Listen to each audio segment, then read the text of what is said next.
Hi, welcome to Teach With Me. I am Miss Jen. Today we are on the next letter in our A to Z Directed Draw series. We are doing the letter S today and we are on snake. I'm going to show you two different versions. Let me show you.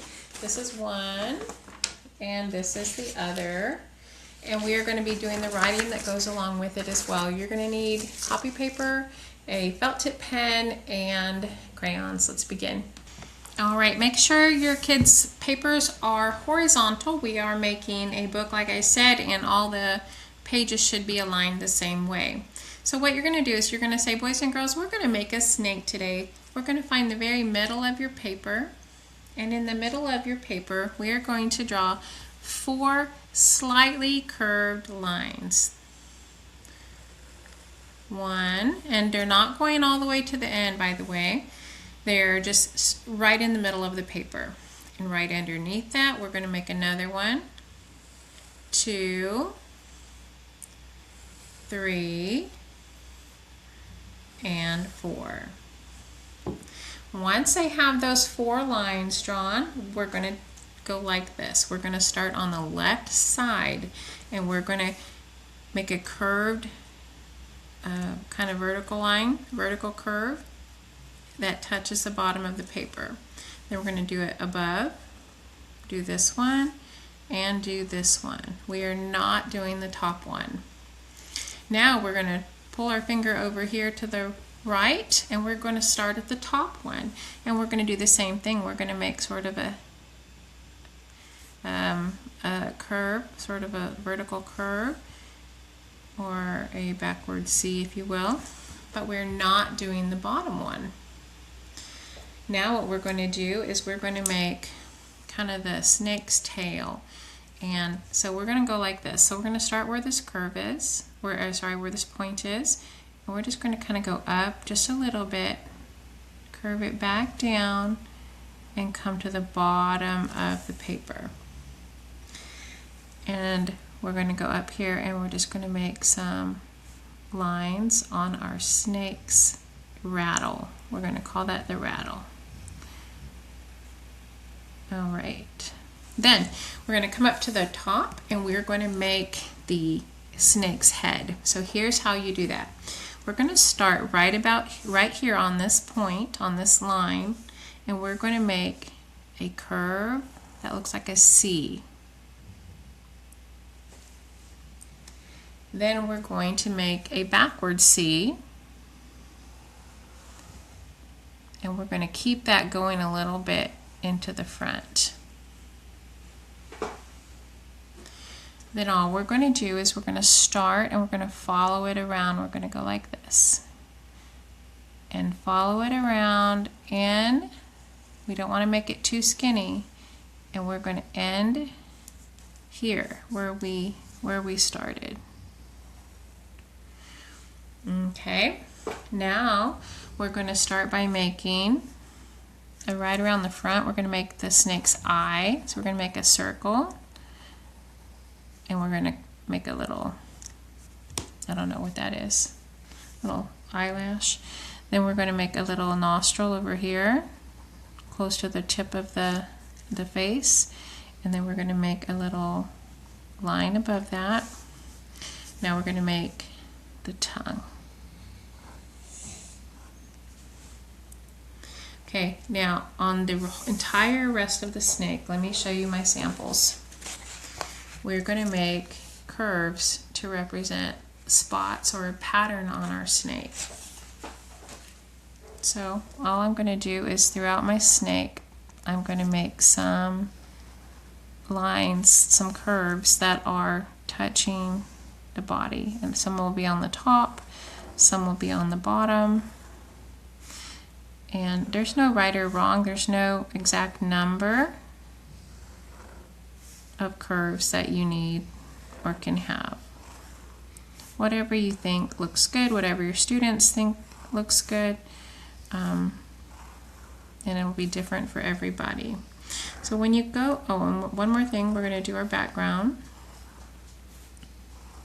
You can see this one's not too difficult to do. The snake is pretty easy. The longer the line, the longer the coils, right?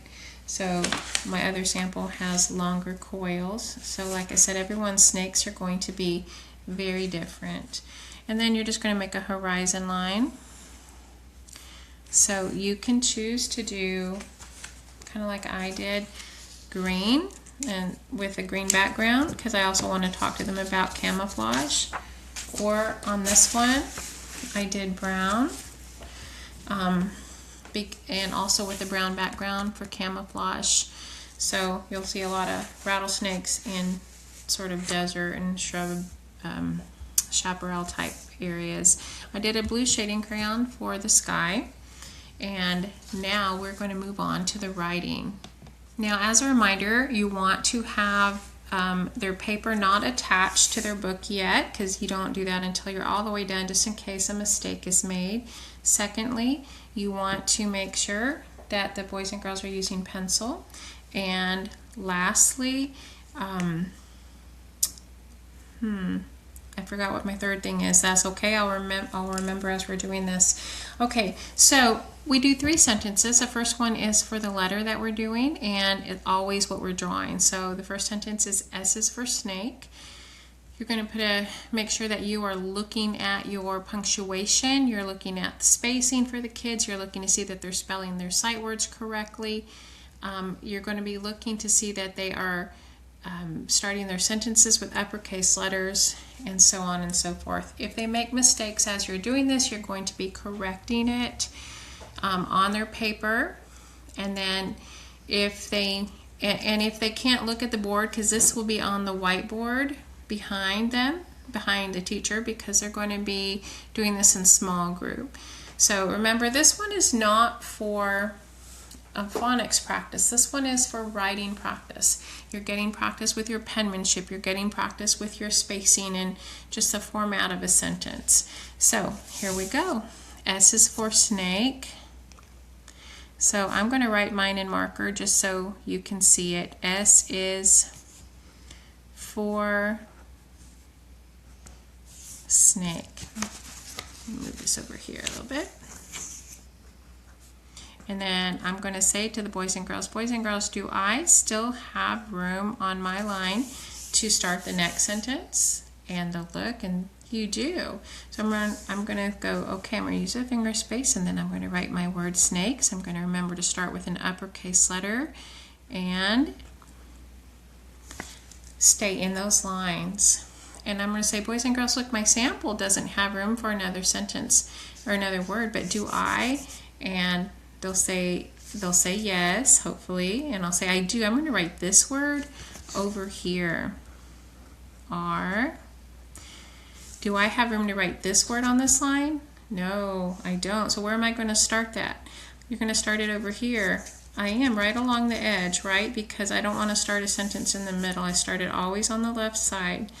Reptile. So every time you do this, every time, and remember we're doing this every single week, you are just saying those same rules. You're just really putting it, reinforcing it in their brain, because it is a lot of times you need to say it over and over and over again. And also, I'm correcting mistakes because it's so much harder to unlearn a bad behavior or bad habit, than it is to learn it correctly the first time. All right. So I'm going to say S is for snake. Snakes are reptiles. And then my last sentence, it says, did you know they lay eggs? And then we're going to begin with this, and I'm going to say, did you know do we have enough room to write did you know here? And they'll say yes. So I'm going to put my finger space, and that's what I'm going to write. Did you know? Because it's all in the same topic, right? So, did you know? Oh, I still have some space here. Let's see what our next word is. It's they. Do I still have room to write the word they? And I'll say you do. Did you know they lay? Oh, I got lay there, but can I put eggs? No, so I have to come down here, right? And by the time we are done doing this at the end of the school year, question mark, they really, really understand how to form a sentence correctly and how to put all of their thoughts together. Well, I hope you found this helpful. If you did, please like, subscribe, and share, and I will see you next time.